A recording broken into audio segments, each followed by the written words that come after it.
गुरुजी ऐसे कहते हैं कि आप लोकों में फंस जाते हो। ज़्यादातर हम देखते हैं तो डराया जाता है कि आप प्रेत लोक में, प्रेत योनि में फंस जाओगे और जीवन भर आपकी आत्मा वहीं प्रताड़ित होती रहेगी।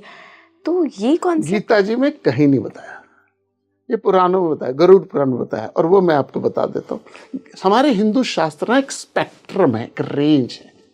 ये ऐसे नहीं है कि हर किसी के लिए एक सेट सिस्टम है। It's according to your own temperament. तो स्पेक्ट्रम में सबसे हायर आता है उपनिषद। उपनिषद वेदांत है, 4 वेद हैं, चारों वेदों के आखिरी हिस्से को वेदांत कहते हैं। वेदांत का दूसरा नाम उपनिषद है। और गीता जी उपनिषदों का सार है। सर्वो उपनिषदों गावो दोग्धा गोपाल और नंदना। तो उपनिषद में बताया गया, गीता जी में समझाया गया, रामायण और भागवत में दर्शाया गया और पुराणों में डराया गया। जो उपनिषद में एक सेंटेंस में बोली बात, गीता जी में 3रे अध्याय में 43 वर्सेस लगाए। और जो 43 श्लोकों में भगवान जी ने बात बोली, वो रामायण में 28,000 श्लोकों में बताई गई। रेंज बड़ी हो जाती है। तो उपनिषद कहता है एकम ब्रह्म द्वितीय नास्ति, कोई है ही नहीं। जगत ब्रह्म सत्य, जगत मिथ्या, ये उपनिषद का है ही नहीं। तो उसको ठीक कैसे करें? सामने रस्सी है, सांप है ही नहीं, तो सांप को ठीक करने की जरूरत ही नहीं है। ये दुनिया को ठीक करने की जरूरत नहीं है, दुनिया है ही नहीं। दैट्स द वर्स इन उपनिषद। जागृत स्वप्न सुषुप्ति, लेकिन वो हमारे सर से ऊपर निकल जाती है। तो हमें उसी आइडिया को समझाने के लिए कृष्ण जी ने गीता जी में समझाया। भागवत, रामायण और भागवतम में उसको और डिटेल में लाइफ से दिखाया कि राम जी की लाइफ एक कर्तव्य प्रधान, कर्म प्रधान। जब उससे भी नहीं समझाया तो डराया। जैसे माँ है हमारी शास्त्र, और माँ हमें उठाना चाहती है। उत्तिष्ठ भारत, उत्तिष्ठ भारत। तो पहले माँ सपोज सुबह 6 बजे बच्चा नहीं उठ रहा, तो सबसे पहले माँ क्या करती है? बेटा उठ जा 6 बजे, पहले बताया। और कोई बच्चा नहीं उठता अनटिल अनलेस पिकनिक जाना हो। पिकनिक जाना तो तब लक्ष्य है ना। तो 6 बजे बताया, बच्चा नहीं उठा। फिर समझाती है, बच्चा लेट हो जाएगा, बस मिस हो जाएगी, मुझे छोड़ने जाना पड़ेगा, मैं ऑफिस में लेट हो जाऊंगी, ब्ला ब्ला ब्ला ब्ला ब्ला। फिर भी नहीं उठता। फिर से बहलाती है, मेरा पारा पारा, मेरा गुचड़ू गुचड़ू, मेरा सोना सोना, उठ जा। और तब भी नहीं उठता। एक चटाक। हाँ, हमारे कैमरामैन क्या बोल रहे थे? क्या बोलते थे कैमरामैन? नहीं, मारेगी थप्पड़। क्या शब्द यूज किया था आपने? कुटैया। कुटैया होती है। कुटैया, तो कुटैया होगी। सब कुछ भी हो जाए लाइफ में। ये जो इस लोक में फंस गई, इस लोक में फंस गई, ये एक आइडिया है which may be true after death. I don't know, मैंने अभी एक्सपीरियंस नहीं करी, किसी को भी नहीं पता। हाँ, तो फिर बट गीता जी में इसके बारे में चर्चा नहीं करेगी। और गीता जी में बोला है अशेषेण। ये गीता जी का शब्द है कि मैंने ऐसा कोई ज्ञान नहीं है जो गीता जी में दिया नहीं हो। शब्द यूज किया अशेषेण। अशेषेण मीन्स कुछ शेष नहीं छोड़ा। और अगर गीता जी में नहीं है तो मुझे उसके बारे में पता नहीं कि लोक परलोक के बाद ब्रह्मलोक पितृलोक कहते हैं। नया शरीर गुरुजी कितने दिनों में मिलता है? ओके, इट्स लाइक आपकी डिजायर। यदि नॉर्मल डिजायर है, मेरी नॉर्मल डिजायर है, घर हो, बच्चे हो, फैमिली हो, हस्बैंड हो, वाइफ हो, जॉब हो, घर हो, तो 13 दिन बाद योग वशिष्ठ कहता है आपको नया शरीर मिल जाता है। यदि एक्सट्रीम डिजायर हो, चाहे वो नेगेटिव चाहे वो पॉजिटिव, चाहे वो बिन लादेन जैसी हो, हिटलर जैसी हो, या फिर गांधी जी जैसी हो, या फिर बहुत राम तीर्थ या विवेकानंद जैसी हो, ये शरीर, ये लोग जनरली जल्दी नहीं आते। It takes time. For example, एक आदमी बहुत नॉर्मल बॉडी का है, उसको रेडीमेड क्लोथ लेने के लिए कितना टाइम मिल जाएगा? फौरन, विदिन सेकंड्स। बहुत एक्सट्रीम मोटा या पतला, उसको क्या करना पड़ेगा? बनवाना पड़ेगा। तो जैसे हमारे यहाँ भागवतम में आता है कि भगवान कृष्ण के आने से पहले क्या हुआ? तैयारी। गोपियां, जो ऊपर के देवता है, वो गोपियां गोप बन के आए। फॉर एग्जाम्पल, आपको जाना है यहाँ से गीता एकेडमी ऋषिकेश, यहाँ कैसे जाओगे? या तो ड्राइव करके एकदम चले जाओगे, या बस से जाएंगे। मोदी जी को आना है तो कैसे आएंगे? पूरी तैयारी, प्रोटोकॉल। एकदम नहीं जा सकते। सो जो नॉर्मल डिजायर्स वाला व्यक्ति जल्दी जन्म ले लेता है, जो एक्सट्रीम डिजायर्स है इट टेक्स टाइम। और वो कितना टाइम लगता है दैट डिपेंड्स। सपोज किसी की डिजायर है मार्स में रहने की, वो तब तक नहीं पैदा होगा जब तक वो मार्स बन नहीं जाएगा रहने के लिए लायक। So your desire is the cause. हमारा जो इच्छा है वो कारण है। और बाय द वे एक इच्छा नहीं है, यही मैं कहने वाली, रिजल्टेंट ऑफ ऑल डिजायर्स। जैसे मैथमेटिक्स में क्या कहते हैं, ये गेंद है, मान लीजिए ये गेंद है, मैंने इस रस्सी से यहाँ रस्सी बांधी, इसको यहाँ खींचा तो यहाँ आ गई, यहाँ से एक रस्सी बंधी है, यहाँ खींचा तो यहाँ आ गई, दोनों रस्सियों से खींचा तो बीच में आ जाएगी। इसे कहते हैं लॉ ऑफ रिजल्टेंट फोर्सेस। सो आपकी सारी डिजायर का जमावड़ा आपका प्रारब्ध बनता है। कमिंग बैक टू बेसिक, दो होते हैं, एक प्रारब्ध एक संचित। प्रारब्ध डिजायर्स वो डिजायर है जिसमें आपकी कोई चॉइस नहीं है। जैसे आपके माँ बाप, आप अपने माँ बाप चूज नहीं कर सकते, वो आपका प्रारब्ध है। आप इंडियन हो, ये आपका प्रारब्ध है। आपका पहला स्कूल आपका प्रारब्ध है। आपके हस्बैंड वाइफ बच्चे आपका प्रारब्ध है। और आपकी डेथ आपका प्रारब्ध है, वो प्री ऑर्डेन्ड है। हाँ, जानवरों में 100% प्रारब्ध होता है, हमारे में संचित में भी दो हैं, आगामी और क्रियामान। सो प्रारब्ध डिजायर, मान लीजिए, just let's take a simple mathematics, we are born in this world, हम इस संसार में आए 100 डिजायर्स लेके, 100 वासना लेके।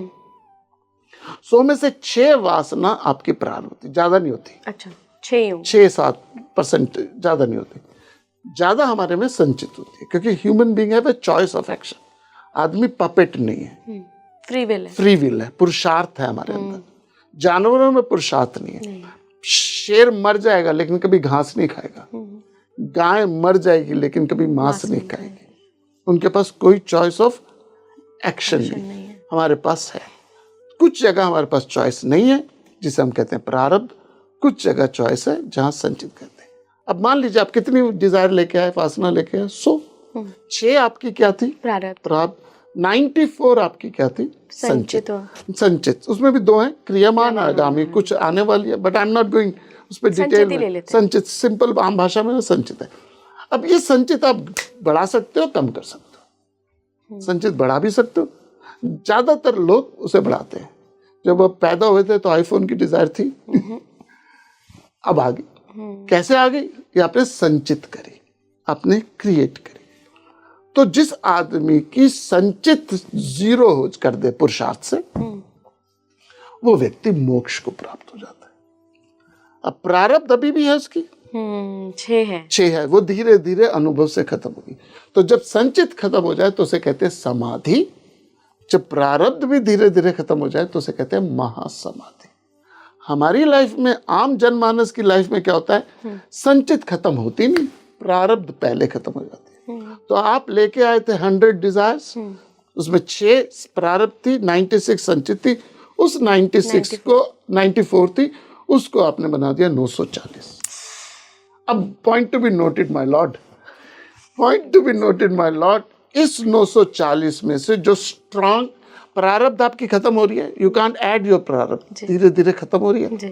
तो जैसे ही आपकी प्रारब्ध खत्म हुई, हमारा शरीर देहांत हो गया था। अब संचित जो बची है 940 हो गई है। ध्यान से सुनिएगा बात, बहुत इंपॉर्टेंट। इस 940 में से जो आपकी सबसे प्रबल डिजायर है, नेक्स्ट बर्थ में 40 विल बिकम योर प्रारब्ध, 900 विल बिकम संचित। So this is a mathematics of life. हम आए किस लिए यहाँ पे? डिजायर्स पूरी करने के लिए, 0 करने के लिए। हाँ, 0। पर कई लोग तो पूरी करने के लिए भी पूरी नहीं कभी होती, पूरी कभी नहीं होती, कभी नहीं होती। पूरी जैसे करोगे नेक्स्ट और डिजायर आ जाएगी। ध्यायतो विषयान पुंसा संगस्तेषु विजायते, संगा संजायते कामा, कामात् क्रोधो विजायते, क्रोधात् भवति सम्मोहः, सम्मोहः स्मृति विभ्रमः, स्मृति विभ्रमात् बुद्धिनाशात्, बुद्धिनाशात् प्रणश्यति। क्या होता है हमारे? तो ये जो डिजायर्स है, इसको मैं कैसे खत्म करूं? हमारे हिंदुओं में शादी होती है, शादी होती है ना, उसमें 4 फेरे होते हैं। 7 होते हैं कि जगह टेक्निकली 4 होते हैं। 4 ही होते हैं। पहले फेरे में कौन आगे होता है, दूसरे फेरे में कौन आगे होता है, तीसरे में कौन होता है, चौथे में कौन होता है? मैंने भी लिए हैं 4 फेरे, हमारे यहाँ भी 4 ही होते हैं, तो मुझे याद है शायद, क्योंकि उसमें नींद इतनी आती है ज्यादातर लोगों मुझे को। याद है कि शायद मैं आगे थी। पहले 3 फेरों में लड़की आगे होती हाँ, ज्यादा डोमिनेंस लड़की। है। नहीं हाँ। नहीं, डोमिनेंस नहीं है, डोंट टेक दैट, इसको इतना सरल मत बनाइए। 4 फेरों में 3 फेरों में लड़की आगे होती है, चौथे फेरों में पुरुष आगे। हाँ, मुझे ये याद है। विवाह जो है, प्रथम विवाह शिव और पार्वती का, प्रकृति और पुरुष का है। तो प्रकृति स्त्री सिंबलाइज करती है, पुरुष भगवान शिव। तो पहले 3 फेरे, पहला है अर्थ का, अर्थ मीन्स मनी, हस्बैंड वाइफ मिलके पैसा संचय करें, अर्थ कमाए, और अर्थ कमाने के लिए लड़की को आगे रखा हुआ है। क्योंकि यदि आदमी अय्याश हो जाए, मैं नहीं कहता अय्याश हो, आदमी अय्याश हो जाए, औरत सहनशील हो तो घर फिर भी चल जाएगा। औरत अय्याश हो जाए तो आदमी कभी नहीं चला सकता। और कहते हैं रावण के राज्य में औरतें नशे में धुत सुबह सुबह सड़क पे गिरी होती थी, और बाय द वे गरीब नहीं थी, सोने की लंका थी वहां पे। तो पहला जो फेरा वो अर्थ का, मीन्स स्त्री को दिया गया कि वो रिस्ट्रेन कंट्रोल करे। दूसरा धर्म का, सोशल ऑब्लिगेशन। यदि आदमी नाराज होकर बैठा, मेहमान आ गए, औरत चला लेगी, लेकिन औरत थोबड़ा सुझा के बैठी हुई है, आदमी नहीं चला पाएगा। तो धर्म किसको दिया गया? औरत, स्त्री को। काम वासना, जो एथिकल डिजायर है, शरीर की जो डिजायर है, उसके लिए भी लड़की को प्रमुख दिया गया। चौथी जो वो है अर्थ, धर्म, काम, मोक्ष। मोक्ष जो है वो पुरुष को आगे किया। ऐसा क्यों? क्योंकि एक तो एब्सोल्यूट मोक्ष है, दूसरा है आप, हस्बैंड का रोल है कि घर में एक रिलैक्सेशन हो, घर में एक फ्रीडम आए। कहते हैं ना, उनके आने से आती है जो चेहरे पे रौनक, वो समझते हैं कि बीमार का हाल अच्छा है। जबकि होता क्या है, उनके जाने से आती है जो चेहरे पे रौनक। तो हस्बैंड के ऑफिस जाने से रौनक आती है, या हस्बैंड के ऑफिस से आने पे रौनक आती है? आने पे ही आती है। हाँ जी, कई घरों में जाने पे आती है। सो वो हस्बैंड का रोल है कि वो घर पे क्या करे, एक तरह का माहौल बनाए जहाँ फ्रीडम हो। I will handle it, okay, no problem. So अर्थ, धर्म, काम, मोक्ष। ये स्त्री पुरुष फिजिकल नहीं है, हमारे अंदर स्त्री भी है, हमारे अंदर पुरुष भी है। तो जो हमारा मेन मकसद है वो है अर्थ, धर्म, काम भी करे, पैसा कमाओ। पैसा is not a sin. Hinduism में सिन नहीं है, पाप नहीं है। हम बाइबल में कहते हैं it is easy for a camel to cross the eye of a needle. Bible कहते हैं कि एक ऊंट नेल से, आई ऑफ ए सुई के ऊपर से निकल सकता है, but it's impossible for a rich man to see the gate of heaven. Rich man स्वर्ग नहीं देख सकता। This is Bible. और हमारे यहाँ लक्ष्मी की पूजा की जाती है। बिल्कुल। हमारे यहाँ धन कोई, समृद्धि कोई क्राइम नहीं है। राइट। सो अर्थ, धर्म, काम, लेकिन वहां अटके नहीं। मैं और थोड़ा सा बोलूं जी? ओके। मंथन जब हुआ, जब मंथन हुआ, समुद्र मंथन हुआ, तो सबसे पहले क्या निकला? हलाहल विष, जो भगवान शिव ने धारण किया। और शिव ने धारण करके पार्वती ने गला दबा रख दिया, तो नीलकंठ। उसके बाद जब मंथन शुरू हुआ तो आए हाथी, घोड़े, लक्ष्मी, कामधेनु। ज्यादातर लोग यहाँ के बाद मंथन बंद कर देते हैं। आखिरी में क्या आया? अमृत आया। तो हम मंथन करते हैं, हम एफर्ट कर रहे हैं। किसके लिए कर रहे हैं? हाथी घोड़े के लिए। हाथी घोड़े मीन्स समृद्धि के लिए, पैसा। लक्ष्मी जैसे ही आती है हमारे पास, रुक जाते हैं, हम रुक जाते हैं। I am going to chill now, मैं तो आराम करूंगा। लेकिन मंथन रुके ना। मंथन कहाँ तक जाए? अमृत तक। मृता, अमृता, इमोर्टैलिटी तक। वो मोक्ष।